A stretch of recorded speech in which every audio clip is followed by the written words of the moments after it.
زه د ضلع کوټې همدرد مازوران صدر سمیع الله یوسفزی ډیر تیر سوو کلونو څخه د مازورانو سره ډیر ناجایز او ناروا سلوک شروع دی.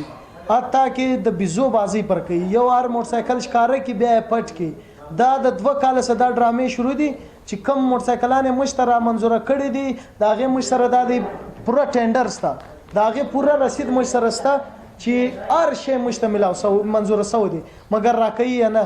او دوی دا غواړي چې هر معذوره په روډ راوځي فقر ټول کړي. معذوره د فقر دپاره خدای نه دی جوړ کړی.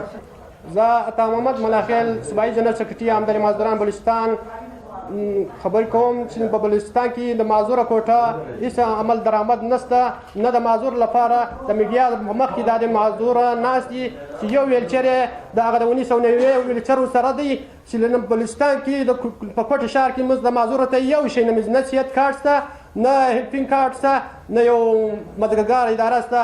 موږ د جوز د حکومت څخه دا غواړو چې باید موږ څو احتجاج وکړو، پریس کانفرنس مو وکړو، دغه باوجود موږ ته هېڅ خلک سرکاري ادارې نوټس په موږ نه اخلي.